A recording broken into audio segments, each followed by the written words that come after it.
Politics, justice, umnotho, emphakathini. The stories that matter, wrapped up for you every week. This is the Gagasi FM News Wrap, hosted by Spumelele Zondi.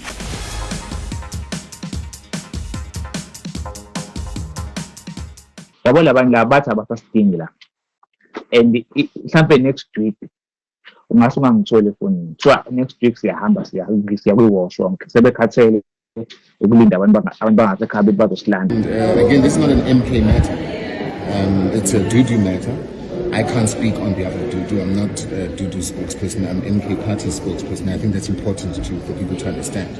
Hey dola, igama uSiphumelele Zondi unondaba ofika neindaba every single week la kwiGagasi FM News Wrap. Esikuphathele zona kuleli viki siyahamba siye lapha e-Ukraine. Omunye wamadoda athi akhohlisiwe asithola esiyamasosha kuthiwa loli Russia lapha e-Ukraine. Ukhulume nathi it's our exclusive. Bese siba nodaba lwabantu abamukile lapha eMshwathi ngenkathi kunezikhukhula. Bese Kgosi Mampuru Prison has become a scene of the ad hoc committee as Ukhet Matlala khuluma nalo leli komiti ngeside lakhe. Emshwathi kube nezikhukhula in the last couple of days kwatholakala sekumuke abantu abaningi bamukelwa nayizindlu. Uhulumeni ke ubekhona kuleya ndawo ezama ukubheka ukuthi yini angalekelela ngayo ngenxa yalezi zikhukhula bezikhona. Sikhulume nabanye ke bakuyona leyo ndawo. Ngisekishini iphuma ekamereni ngithi ngiyaphaka mangithi ngilunguza la ngenzathi ngibona amanzi bese ngitshela ubaba wasekhaya ukuthi ngicela aphume abheke amanzi ngesikhathi nje ephuma nje amanzi abese la phezulu saphuma ke nathi ngaleso sikhathi ngoba bese nyuke esezala ngaphuma ke ngabusabaleka sazohlala la konakele kona kakhulu konakele indlu ya ngoba ngisho endlini la angenile bekugcwala amanzi nje konakele kakhulu. Nginenkinga kakhulu isithombe nje salento oyibonile. Isithombe nje salento engiyibonile.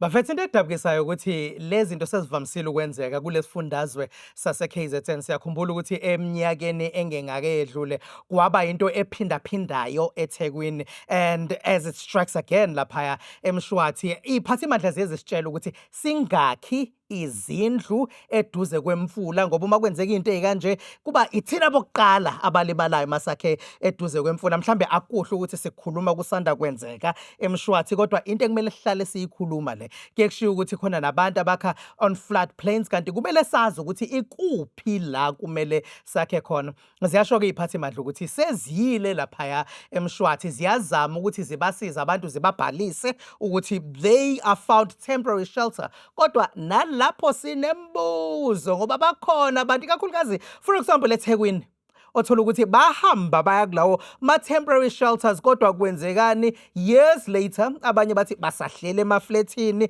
bahleli nezitranger kuvalwe ngendlela ekuvalwe ngayo ama-cardboard. They haven't really been found good shelter.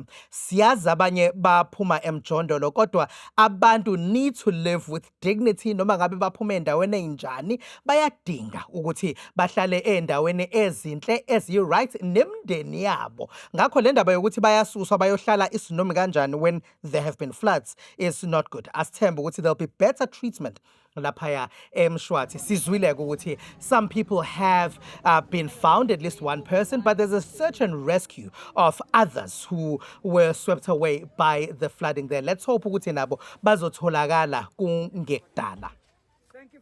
Alright, sekhona ke lo liyadaba lwaKhet Matlala ususe i-ad hoc committee yonke eParliament beyisekapha yagibela amabhanoyi.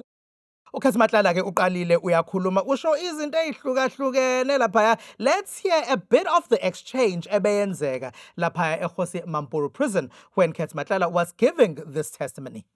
Yes, he lied under oath. Thank you. If he was seeking information, why would he even ask me to ask my protectors to take him and his wife to a wedding somewhere in Lanseria? So that there was no way from me sending my protectors to drive him to a wedding. There was no way he will get information from those guys. He don't know them. If he wanted information, he was supposed to all the time, make sure that I'm with him so that he can suck information from me. But it was for his own benefit. I even gave him even money. If you are here to suck information, that money, declare it somewhere that, okay, this guy gave me this money.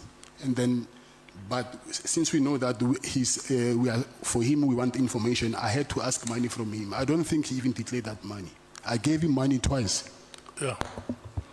How much did you give him, the first one and the second one? I gave him 300,000, and then on the second occasion, I gave him 200,000. Okay. Kuningi okwenzekayo nokushiwoyo kulento yakhe Matlala, kodwa what is coming through ukuthi akaziboniso ngathi umuntu who is remorseful osolayo ngoba uyakhuluma ngamacala ngoba phela ziyamacala lezi zinto ayishoyo ukuthi uke wabribe umuntu owayo police minister ngo-500,000 rand. Bekhuluma ngoBhekicele lapho uyasho ukuthi uke wahlangana noBhekicele bese kuba khona i-situation la eletha khona uNhlanhla Mkhwanazi ngathi kwahlanganwa emahhotela aseThekwini ukuthi nalapho ngathi usazama ukuthi u-impact on issues of justice ukuthi uhlangana neziphathimandla nabantu bomthetho no minister, but you're not coming across ongazuthi uyayisola kubuye kuhlekweke kwezinye izinto ukuthi ezibuye zivela ukuthi ziyamanga sihlobene ahlobene kuhleka ukuthi hayi ungathi mase kuphela lokhu ke sho Julius Malema ukuthi mhlambe nami nawe sogcina siyihlobo. So how credible is this testimony ekhishwa uKhethematlala ngoba ungathi ziningi inkinga esibuye singayitholi kahle kuyona yonke lento ayishoyo, kodwa ke kukhona la qanjwa khona amanga ngenzeka ukuthi kokunye kuyiqiniso kodwa there's credibility uma umuntu ebuye aveze izinto ezingewona amanga and they don't come across as if they are remorseful kunokusola kuyizinto ezibonakalayo ukuthi ziyamacala. Bese kuba khona loludaba ongazuthi uyazi ungathi sibuka imovie into ongayi-understand eyase Hollywood, there's espionage, kunabantu aba-traffickwayo bagcine besemazweni. iRussia ke bayayithanda kuma-movie ase-Hollywood, iyavela kulolu daba. Amadoda lawa iy'nsizwa ezinye kuthiwa ziyama-members e-MK Party la eSouth Africa, bese abanye kuthiwa ba-abantu iy'hlobo zomuntu wakwaba upresident kulelizwe uJacob Zuma nendodakazi yakhe eyi-member of Parliament uDuduzile Zuma Sambudla. Lezi insizwa zithi zigcine zilaphaya eRussia, zithi zayihamba zicabanga ukuthi ziyoba ama-security, bese beyafika eRussia kuthiwa hayi nila ukuthi nizoba amasosha nizolwa esayidini leRussia nilwa e-Ukraine. Sikhulumile-ke noyedwa wabo in an exclusive ositshela ukuthi use-Ukraine njengamanje usabela impilo yakhe. Ekhaya kuse-KZN. KZN kamaphumulo. Sisila for about 5 months manje. Into esingayicela ukuthi i-government intervene nathi isizolandwa ngala size ngalapho because sisendaweni eyingozi ngale ndlela. Ngikhuluma nje manje ngikhuluma nawe khona abantu abakuvukela abangahambeki bona. Into eziningi ngizozizwa manje mhlambe singalapho. Yabo singakhuluma sikhulume kuze kushona ilanga kuyafana yabo uma still la obvious khona abantu abazoshona. Yeah, sasazi ukuthi na size la for training kanti size la for ilona ukuthi siyalapha kuyiwona. Yasingazi engisasayina ama-contracts esingazi ama-contracts ayibhalwe ngeSirasha basichazela bona ukuthi hayi la siyolona siyo-train kuphela kanti thina sisayina i-contract ukuthi thina sizo-assista ilona iRussia against i-Ukraine yabo. Yabo labantu laba bathi abasasidingi la and mhlampe next week ungase ungangitholi efonini kuthiwa next week siyahamba siya kwi-washroom sebekhathele ukulinda abantu bangasekhaya bethi bazosilanda yabo ngoba lento le kudala ngathini sikhuluma ukuthi senkingeni yabo kuthulakele nabantu laba abantu bayalimala bayashona abantu. Yeah, mina ngayitshela umama Mxuma ukuthi khona i-opportunity kanje la eRussia. How long it's gonna take ukuthi sithole usizo la cause asazi sizoluthola nini yabo. Akwenze kulutho yabo lonto leyo ngicala ukuthi manje kuyafana singakhuluma kuzokushona ilanga mase singaluthola usizo yabo.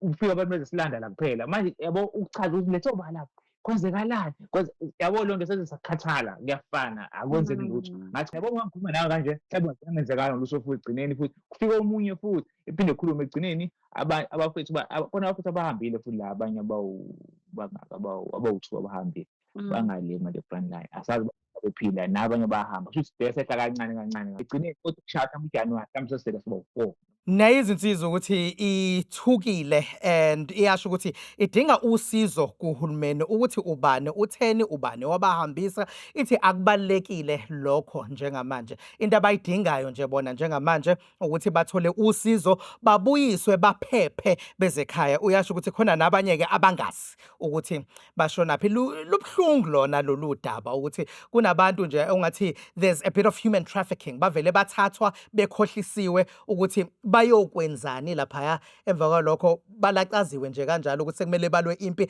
abangayazi engeyona nempi yezwe labo kona kubhlungu ngendlela enzima bese ke kuba khona okushaqesayo la ukuthi kubandakanyeka umuntu oyi-member of parliament ukuthi useze wavulelwa icala uDuduzile Zuma Sambudla uvulelwe udadewabo uNkosazana Zuma Mncube icala udadewabo la uthi ingoba uhambise namalunga omndeni uyasho ukuthi kahle ubakhohlisile abantu uma sikhuluma ke noNhlamulo Ndlela we-MK Party uyasho ukuthi inkinga la akuyona eMK abantu bangaso iqembu akukho kutheni angakusho. We're dealing with people's children, we're dealing with families, brothers, and family associates. So, by virtue of that, and by virtue of the fact that there's a case that's been opened and that's been investigated by the Hawks, I think it's always better to allow that process to unfold. Again, this is not an MK matter. It's a Dudu matter. I can't speak on behalf of Dudu. I'm not a Dudu spokesperson. I'm MK Party spokesperson. I think that's important for people to understand.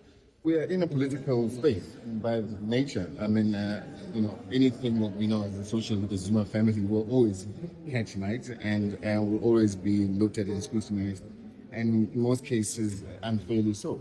So, I can't comment on the basis of just it being something that's making noise out there. I mean, there's a lot of noise. Njengensizwa siyizwile lapha ekuqaleni ukuthi these are South Africans ababambeke lapha eUkraine bayolwa impi abangazi ukuthi bangena kanjani kuyona ukuthi maybe the government needs to step in here ukuthi insizwa zala ekhaya eyishoyo ukuthi bezingazi iziqanjelwe amanga ukuthi asibuye okunye kuzochazwa ke insizwa mhlambe sesibuyile bese kuba khona lokho kushiwo uNhlamulo Ndlela ukuthi akuyona into yeMK le into kaDudu Zuma Sambudla asiyazekela ukuthi singachaza siyithini because if ilunga who is also a member of parliament leqembu lakho is seen to have done or alleged to have done something along these lines and in fact uyayivuma ukuthi into ongathi uke wazibandakanya kuyona and she also says she was lied to ngoba ubhale affidavit ethi naye she was lied to mengabe kwenzeka lento usho ukuthi yenzekile do you then not call them in uzama uku-investigate ukuthi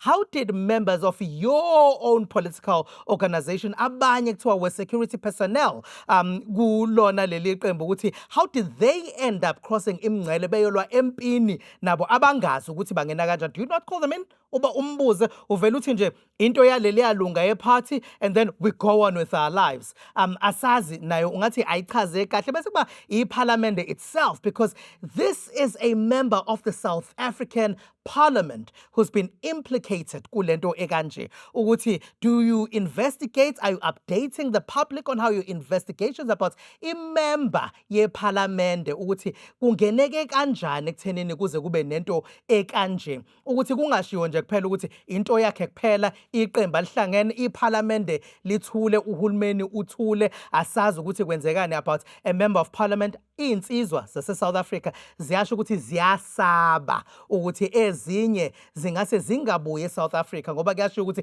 nizela ukuzolwa la enye nenye ukuthi kwenzekene eSouth Africa ukuze nifike la nizela ukuzolwa kumele ngabe seniyalwa empini engahlangene nani.